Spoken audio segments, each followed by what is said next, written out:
this. It's something that'll change the world and human life as we know it.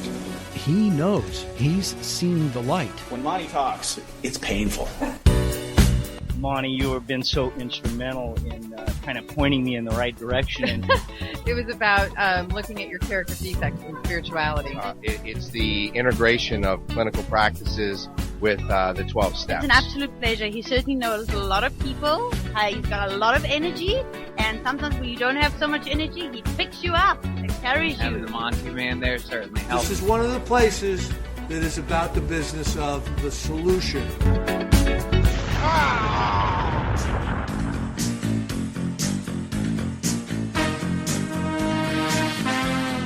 The views expressed on this special broadcast of the Take 12 radio show do not necessarily reflect those of KHLT Recovery Broadcasting or its affiliates. KHLT is not affiliated with any particular 12-step fellowship. Now here's that guy who's getting less popular minute by minute. Your host, the Multi-Man. Well, welcome one and all once again to a very special broadcast of the Take 12 Recovery Radio Show, broadcasting from beautiful downtown Albany, Oregon, worldwide via the internet. I'm your host, the Monty Man, and we continue our broadcast of the promises of the 12 steps. We've been going through each step, 1 through 12, and sharing with you the promises. Every step has prayers, every step has directions, every step comes with its own set of promises. Now, what we've done is we've edited these shows from a previous show, so there's no promotions, there's no PSAs, there's no commercials, there's no fun and games, there's no closing song, just the topic. And so let's join the discussion now with my sponsor, Bruce H., our co-host, Marv R., and myself on the promises of Step 5. This week, the promises associated with Step 5. Step 5 is we admitted to God, to ourselves, and to another human being the exact nature of our wrongs. And I just want to camp out on that before we talk about the promises. We think that we have to go into this morbid, really weird thing sometimes when we give our fifth step. It says we admitted the nature of our wrongs. Now, I believe we need to be thorough. It talks about going into pulling out the deep, dark crannies of what happened and all that kind of stuff. But if we miss the fact that it says the nature of our wrongs, all we're doing is admitting our wrongs. We're not admitting where we've been selfish, self-centered, self-seeking, all that. The nature. And many times those lie in the 7 deadly sins: pride, greed, lust, anger, gluttony, envy, and sloth. And so many times people will talk about all these terrible things they did, but they'll never get to what's behind it. They'll never get to the nature of the wrong. So I just wanted to say that. There you go. All right. Bruce is staring me down. Thank you very much, Monty. Hey, you're welcome. All right. I'm going to run through these real fast and we'll go back and talk about them. Number 1, once we have taken this step withholding nothing, here's the promise. We are delighted. Boy, tell that to somebody that's brand new and hurting. You're going to be delighted. Welcome. Yeah, right. Number 2, we can look the world in the eye. Number 3, we can be alone at perfect peace and ease. Boy, being alone did not put me at perfect peace and ease when I first came in. I did not like being alone. Number 4, our fears fall from us. Number 5, we begin to feel the nearness of our Creator. Number 6, we may have had certain spiritual beliefs, but now, here's the promise, we begin to have a spiritual experience. Number 7, the feeling that the drink problem has disappeared will often come strongly. Number 8, we feel we are on the broad highway, walking hand in hand with the spirit of the universe. Number 9, carefully reading the first 5 proposals, meaning the steps, we ask if we have omitted anything, for we are building an ark through which, here's the promise, we shall walk a free man at last. So there's 9 of them. And let's go back and start with number 1. We are delighted. And Marv, you laughed when I said that because you weren't real delighted when you walked in the doors, were you? Were you just like, I'm so glad to be here? No, I really questioned heartily what was going on. And actually, when I did the 5th step with my sponsor, I did not have "We are delighted." You didn't go, yay! Yeah, again, it's what I've said quite often. It's a process, and it takes some time, and it does come, but it just takes time to get there for me, anyway. So if you're at this step and you're not feeling all hunky dory and delighted, let your heart not be troubled. That'll come. Yeah. I think it's real interesting. It says withholding nothing. Yeah. It's conditional. Once we had taken the step, withholding nothing. And sometimes I'm not even sure what I'm withholding yet. And that's why it's so important in the fifth step where it talks about after we've done it, we go off and we kind of review if we've missed anything and that type of thing. And sometimes with people I've worked with, sometimes it's weeks. And they come back and they, there's something I didn't even think about. And let me just say this,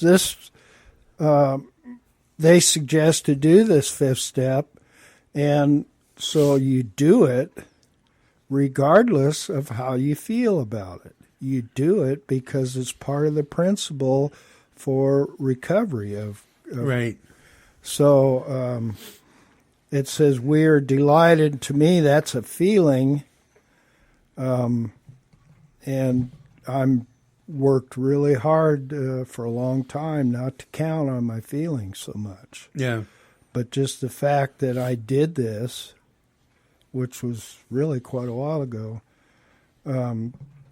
it's the principle behind it. Mm-hmm. Mm-hmm. Bruce? Well, I think that both of you are right. I think that it's about withholding.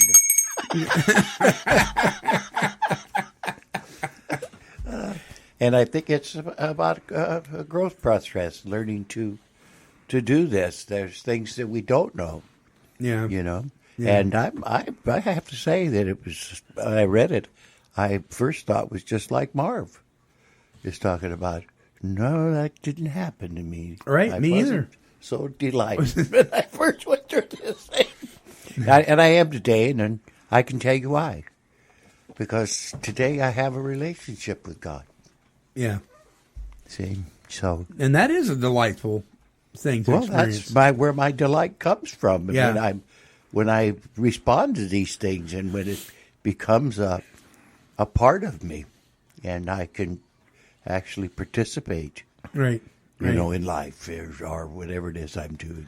I'm reminded of that scripture, the joy of the Lord is my strength. Mm-hmm. I keep looking to muster up my own joy. I don't do well at that. Christ himself says, my joy I leave with you. Yeah, so it's his joy. But it's, yeah.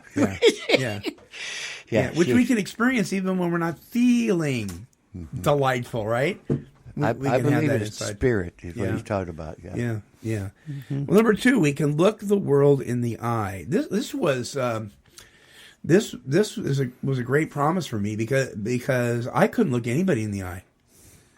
I mean, I'd go in the store and I would, unintentionally run into somebody I owed money to, or somebody that had been trying to get a hold of me that I was embarrassed to see.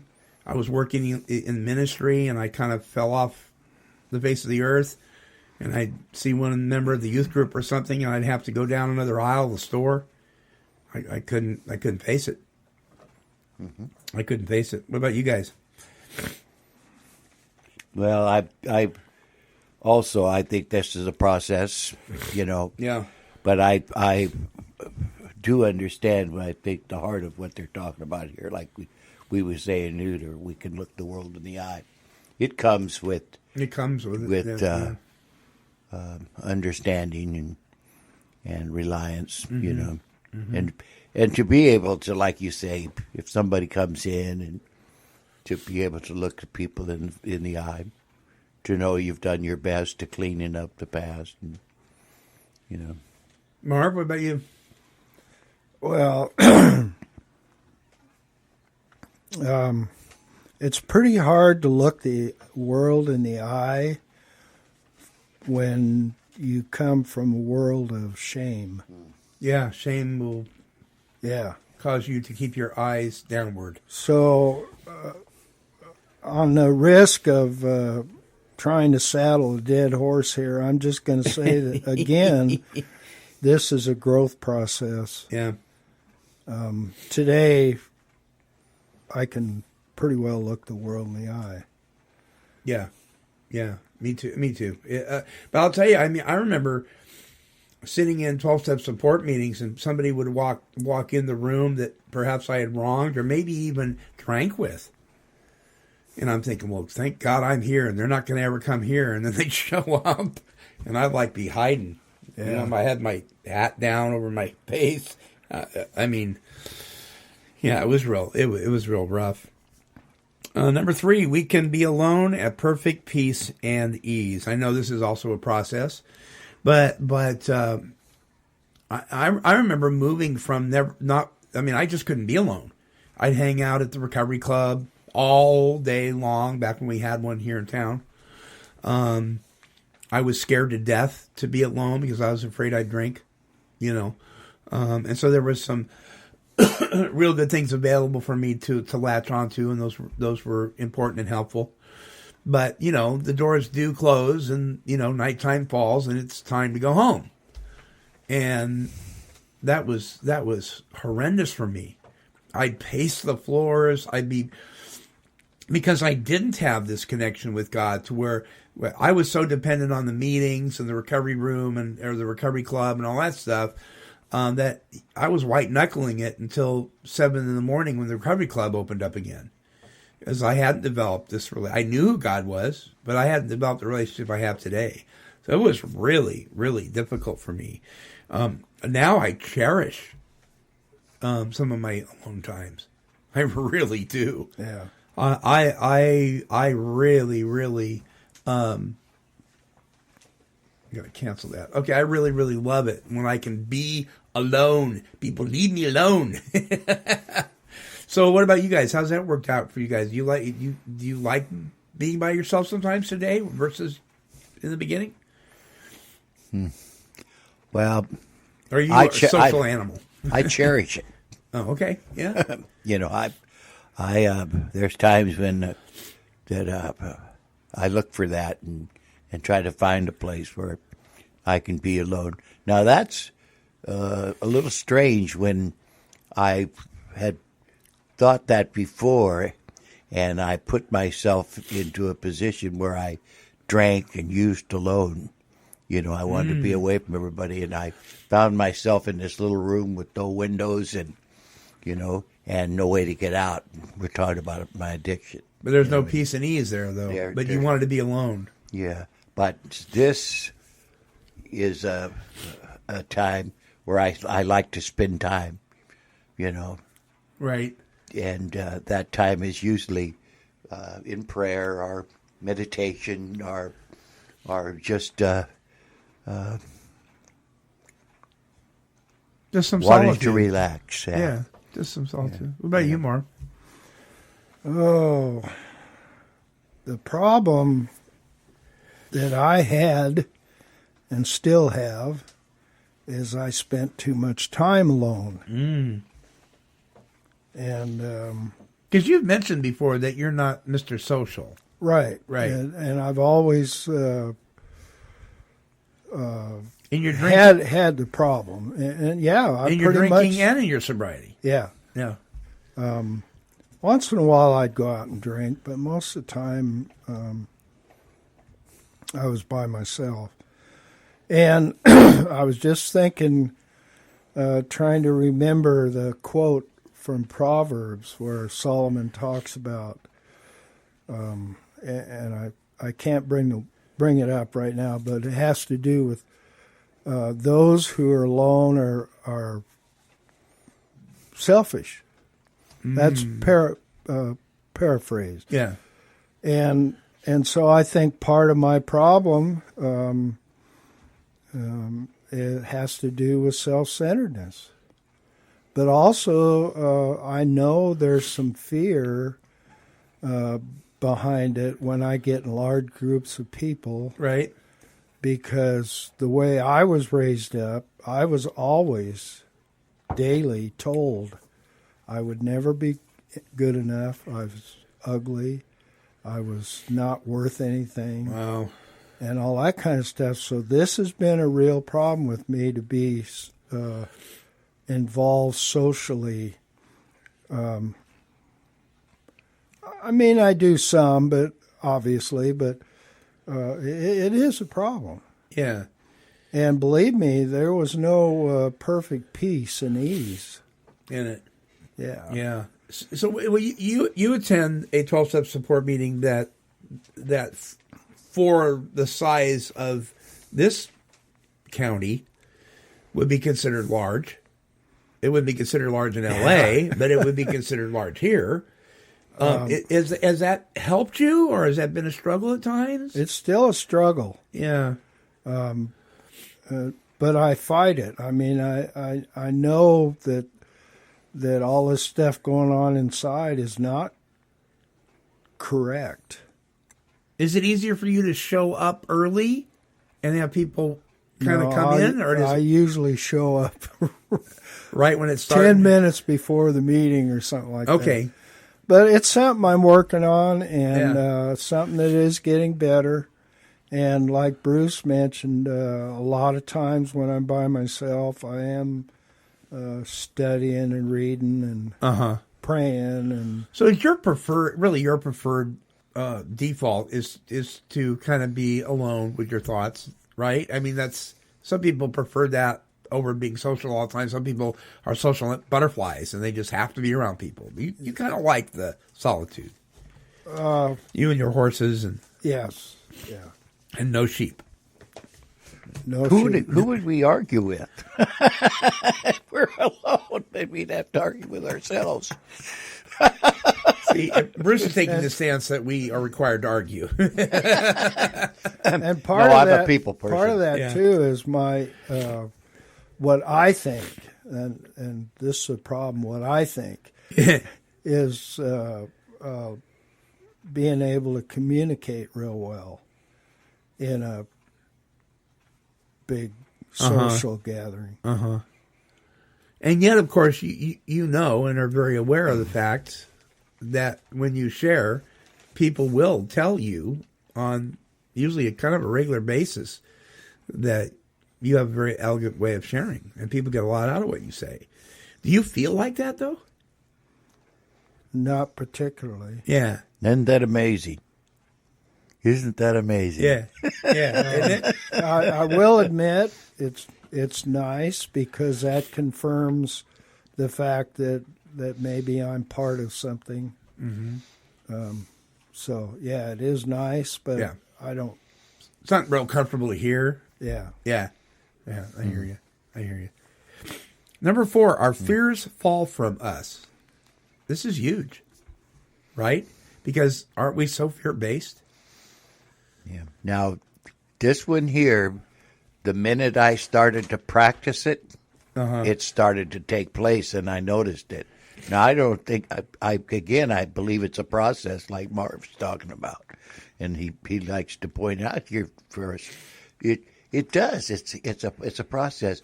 But it was so huge for me. So absolutely. You know, the minute that I started to place myself in his hands, that's what the book says. The fear started to subside. Yeah, because people told me the way it would look in my life is either I'd run or I'd attack. Yeah. There was no in between. But I never knew which one of those I was going to do until it happened. You see what I mean? Yeah. Until it just come up on me. So anyway, what I'm trying to get at, the minute I put myself in his hands, I'm talking about the Lord's hands, then the fear started to fall away. Because he was removing. Well, he allowed me to walk in the world where it wasn't driving me to do these things. Yeah. You know?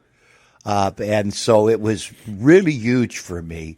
And the problem is putting myself in his hands, humbling myself, for he can be in my life. Yeah. Yeah. See, that's to walk. I call it the walk. We know that a relationship with God is offered freely, but our healing comes from confession one to another. That's a biblical principle. Mm-hmm. And this whole idea of confession that is interwoven in the 5th step it did something to. It was almost like putting drops of some sort of formula on fear. I mean, it was like I would open my mouth and discuss what was going on out on my 4-step with my sponsor, and it was like another fear dropped away, and it had so much to do with me actually speaking forth what was happening. That's a biblical principle. It's interesting though. My sponsor, before we did this 5th step, we spent actually a great deal of time in prayer before we did it, because he wanted to make sure that I was doing this by the guidance of my Creator, because of the very thing you said, Bruce. Once I put myself in his hands, if you didn't, you would be talking to me about self-reliance or step-reliance. Yeah. See, because you say, I did this, I did this, happened. I did that, right. You know, and I think there's a real danger there. Yeah. I don't think I'll go any farther with that, because then we won't be on this list. But I think there's a real danger. You're right. You're right. Okay, this is one I really identify with. We may have had certain spiritual beliefs, but now, and here's the promise, we begin to have a spiritual experience. I had been in ministry. I had walked, We went right by 5. Did we? Okay, let me go back. I'm sorry. We begin to feel the nearness of our Creator. Yes, I did skip that. So we begin to feel the nearness of our Creator. Okay, well, you know what? That really mixes with 6, so I'll talk about that in a minute. Go ahead, Bruce. Yeah, I think that happened to me simply because of the fear part.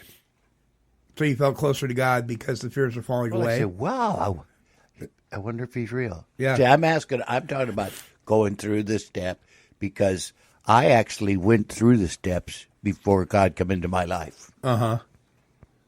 Yeah. See, I went back 3. Remember, we talked about that. Yeah. So I did all 12 steps, and I didn't really feel a nearness with God. It was when I started to put my fears in his hands and trust in him that I'm talking about this thing started taking place. Marv, did you when you did this opening up about your stuff with your sponsor, did you feel a closeness with your Creator that you hadn't before, or how did that work? Well, let me start with this. On the fears, what happened for me is I started to recognize that I even had fear. Right. But I couldn't tell you what they were. I can tell you better today what they were, what they are. Uh-huh. And I think that's God. When I do feel the nearness of our Creator, it's off and on. I'm a fallible human being. There's days when I think that God has completely rode off into the sunset. On a horse, not a sheep. Yeah. Yeah. But the key for me is this idea we begin to feel. I had to get rid of that. I found out that what I need to do is step out in faith and just flat believe that he regardless of your feelings. Yes, that he was right here. And I do that today. And there's times when God himself kind of says, he makes himself recognizable to me. Mm-hmm. I experienced that the other day, as a matter of fact. So, yeah, I began to feel the nearness of our Creator, but it's off and on and off and on. And so I have to step out in a commitment and say, Lord, I know I can't feel you're working in my life, but I know you are. Right. Regardless. Right. So once again, we have to say, just because you don't feel a certain way doesn't change the truth. The truth that he loves you, the truth that he's there, the truth that he doesn't leave you or forsake you. You may feel like that, but sometimes we just have to cling to the truth. Yeah, I like the words that Marv used about faith and commitment. And, I'd learned because, see, I would have come right in with the word trust. Learning to trust him, you know what I mean? Stepping out into faith and my commitment to rely upon him, you know.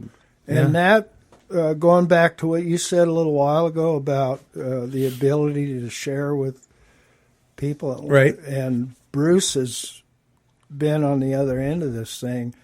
I will be talking to him, and I'll rattle off this idea that God isn't anywhere around. What am I supposed to do? Blah, blah, blah. Poor me, poor me. I'm angry at him and everything else. And I think that's necessary because, like you said, it loses its power. And then I can come back and after a while and say, oh, wait a minute, man, I am so far off base. Yeah. And I'm sorry, Lord, I know you're here. And it's back and forth, and those time periods get shorter and shorter and shorter and shorter. Oh, that's wonderful. Yeah. Yeah. That should be a promise.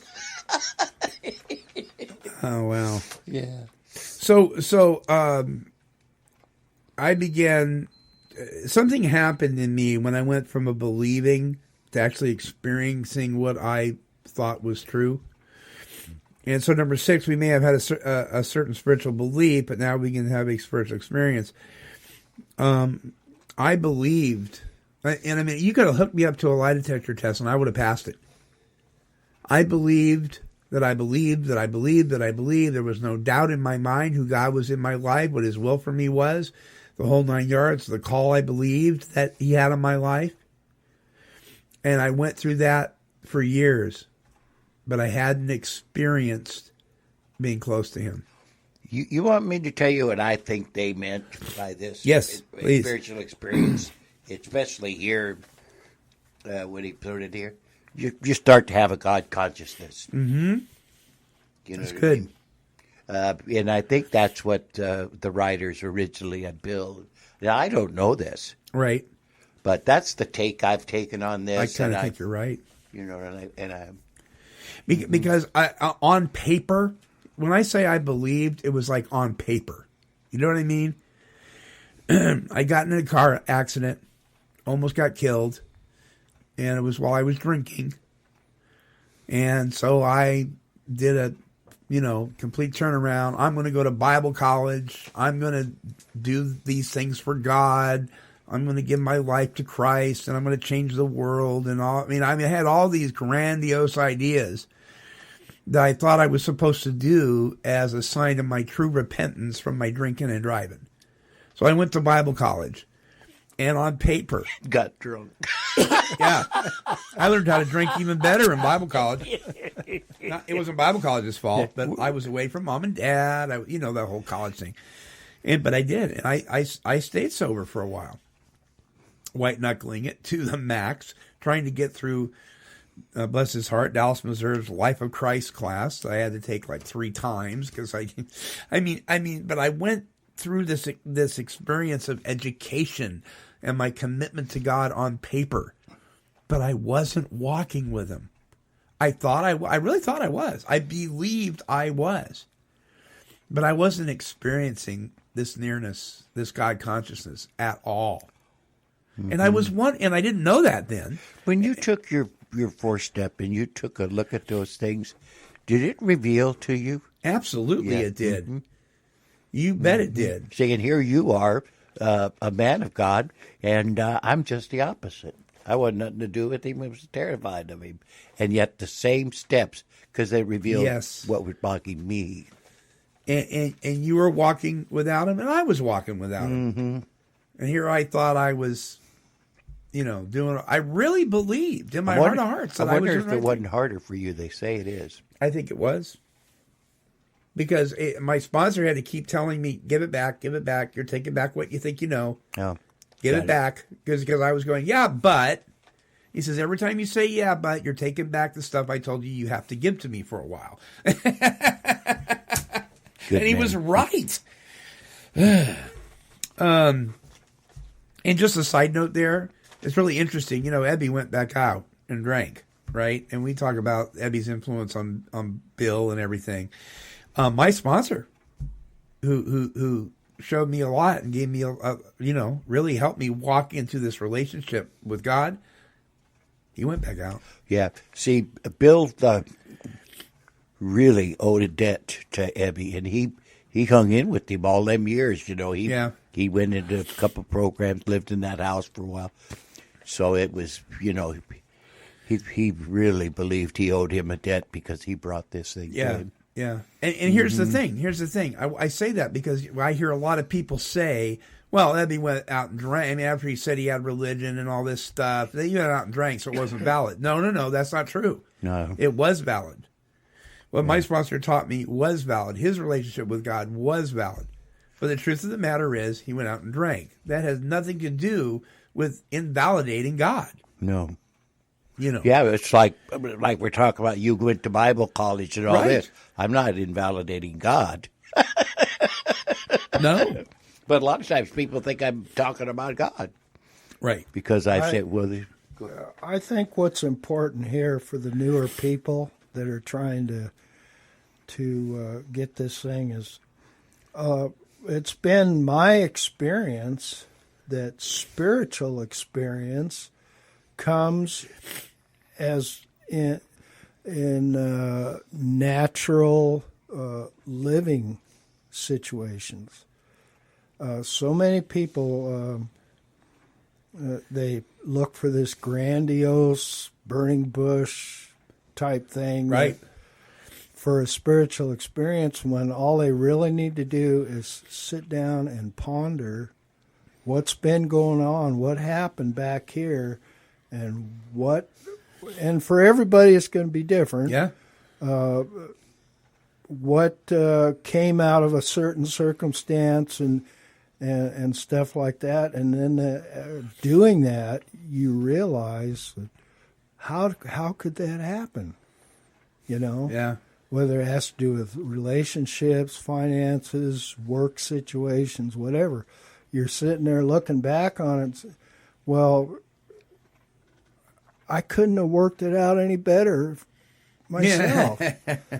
And to me, those are the kinds of things that are spiritual experiences, because the unnatural happens in these circumstances, and we're so busy in our heads doing this, doing that, running around like chickens with our heads cut off, and saying, well, I haven't had any spiritual experience. Yeah, because we didn't see a burning bush, we think that it's not valid. Yeah, but it just comes in the natural course of our life when we're believers, or trying to move forward in things that are spiritual. So if you're waiting for lightning to strike to validate having a spiritual experience, you may be waiting a long time, because it may be all around you right now, and you're just not seeing it because you're looking in the wrong places. Let me give you a quick example. Yeah. My place is on Highway 34, which is a very busy highway. Yeah.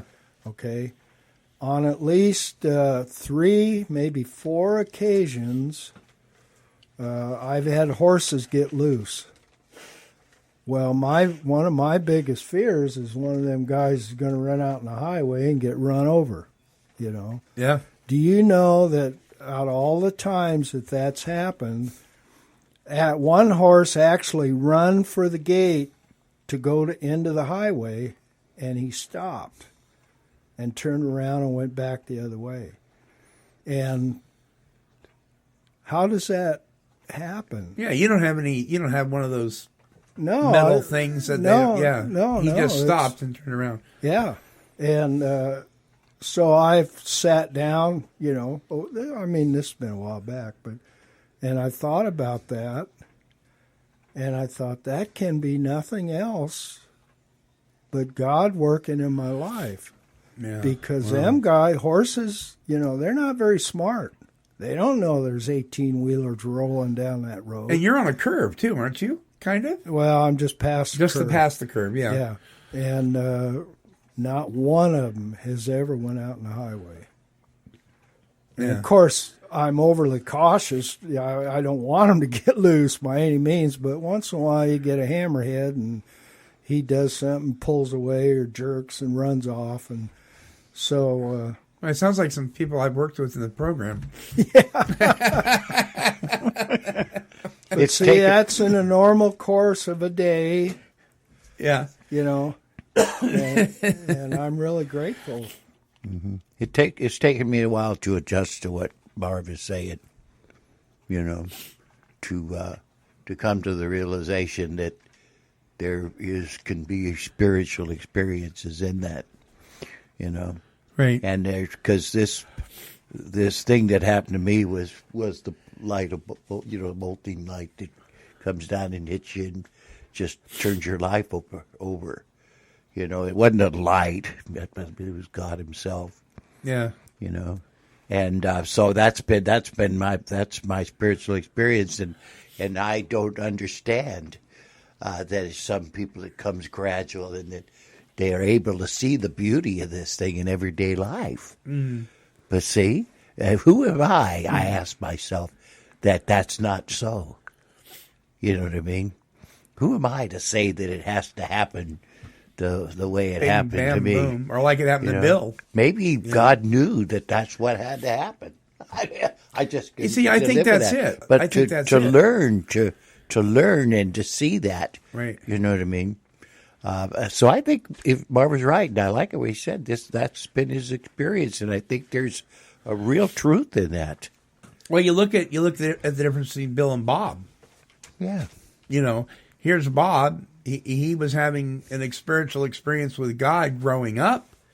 You know, he didn't have a white light experience like Bill did. Mm-hmm. You know, he had the educational variety. It was a process over time. He went through resentments towards the church. He went through coming back to the church. He did blah, blah, blah, blah. Bill? Yeah. Totally different. Yeah, totally different. It was with me. And I wonder if that's not what it takes for some of us. You know You what I bet. mean? You bet. I don't think that, you know, and that's why I just love this thing because, you know, it sure does level the playing field. It does. It takes guys like me that's on one end of the spectrum. It takes guys like Marv that's on the other end, and we can come together. Yeah. Okay, number 7, the feeling. Here we go, the feeling again. The feeling that the drink problem has disappeared will often come strongly. Hmm. I wonder why they put that strongly in there because of the addiction, maybe. You know, it's interesting because I was reading yesterday in the Gospel of John, and John's writing this, and he's talking about the Lord, and he says, so-and-so, so-and-so, so-and-so, and John, who God loved, is like, he had to put that in there, like, you know, God loved me.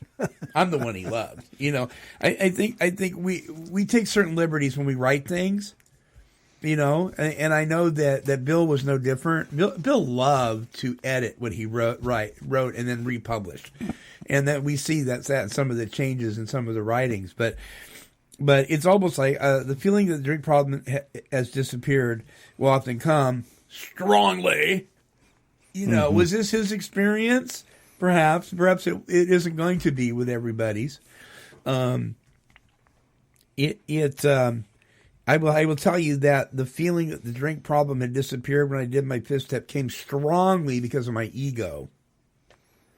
I was doing that, and my sponsor had to reel me back in. I was doing that. I'm doing this. I'm confessing these things, and this is all gone now. I feel it. I'm so excited. You know. But I kept pulling it back, basing it on, you know, well, I'm doing this. That's one of the reasons why I've told you guys before. When I did my 4th step, I got a binder at the stationery store. I printed out these graphics. I had graphics and charts and graphs, and, you know, I had pictures that I had designed myself, and I was all ready to take this to my sponsor, and he goes, I don't want to read that. Because I was so wrapped into having this experience, you know, and I was trying to muster it up on my own power, and so it took me a while. But did you guys feel that the drink problem? Do you feel that it has disappeared? the drink problem. I'm talking about other issues. I'm talking about the drink problem. In other words, has the obsession been removed? If you're talking about the obsession has been removed. Yeah, amen. And it goes. There's a place where it talks about that in the 12 by 12, and I wished it was in the big book. See, but the 12 by 12 describes what it should look like in your life, and when the drink problem has been removed, I've always believed that it's because the obsession. When I'm sober, I'm not thinking about drinking and. This time it'll be different. I'd like to go get loaded. That's not taking process. If that is, then there's something wrong with my walk with God. You see? Yeah. What about you, Marv? Oh, I was hoping you wouldn't ask me. Yes. I have went long periods of time knowing that I didn't have to drink and felt good about it. But there has also been periods of time, short, although, where I thought if I went and got a drink, it would make it better. Mm-hmm. But when that happens nowadays, is it an obsession or is it a thought that comes across your mind and leaves? Yeah, it's not an obsession. Right.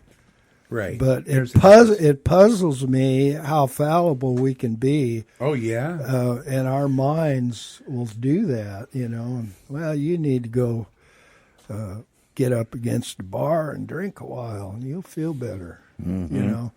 So again, the feeling part of it, I got to watch that stuff. But yeah, I'm not. I've had a lot of peace about the idea that I do not have to go drink. Right.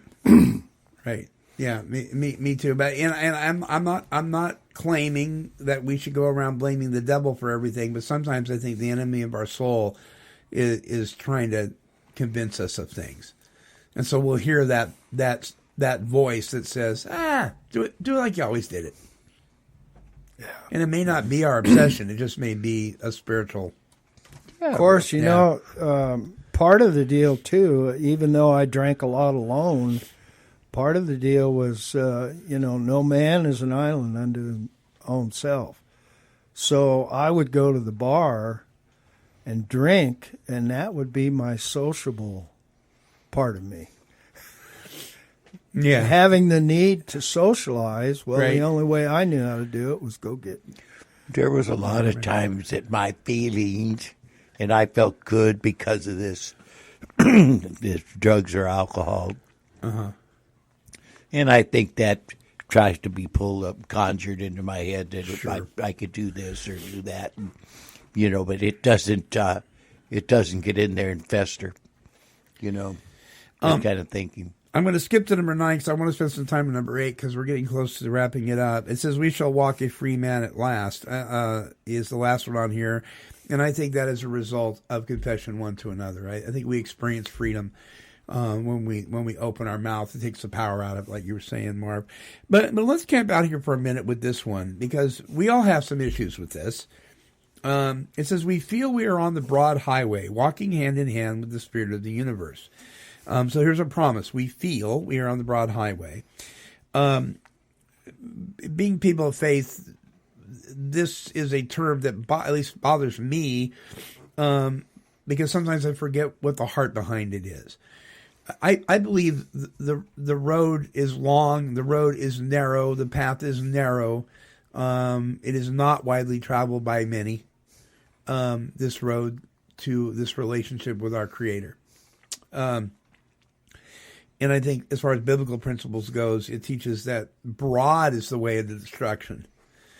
And so when I hear this read, I kind of cringe a little bit because I don't really agree with it in the way that I'm seeing it when I hear it. But I think the heart behind it is that we're all inclusive, never exclusive when it comes to this recovery process.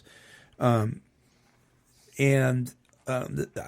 the feeling that I'm walking hand in hand with the spirit of the universe comes and goes. I know the truth is I am.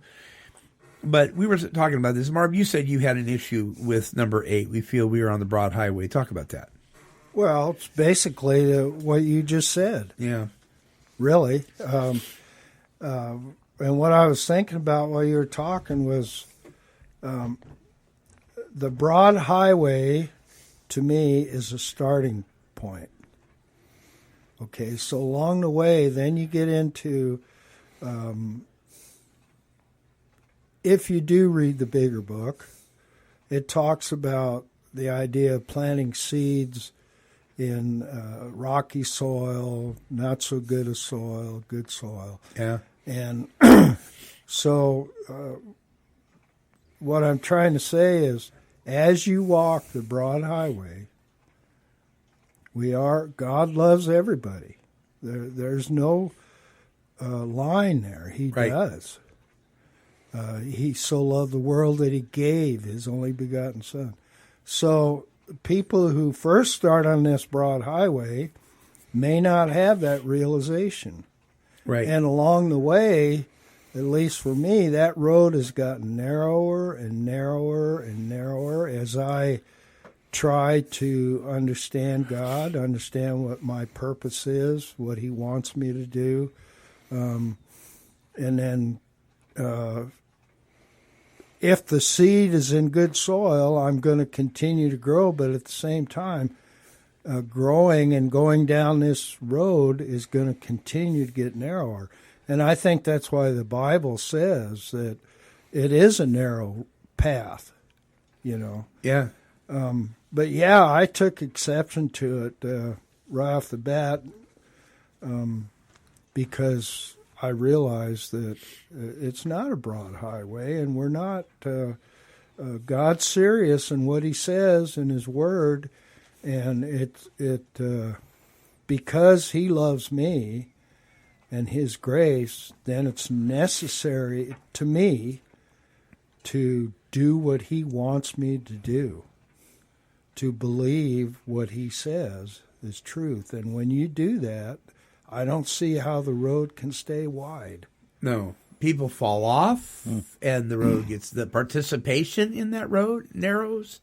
Yeah. Less and less people. But yeah, for the new people, take heart. If you're on the broad highway, stay there. You know? What a great way to close this week's show on the promises of Step 5. Remember, folks, you can tune in to us at iHeartRadio, on iTunes, on YouTube, on all social media platforms. Visit our website at take12radio.com to access all methods on how to tune in to the best in recovery talk and positive music.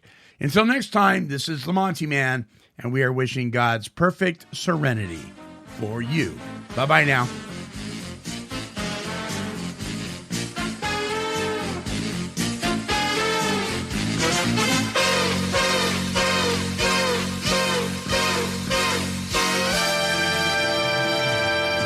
This has been a broadcast of KHLT Recovery Broadcasting. Kitty, kitty, kitty, kitty.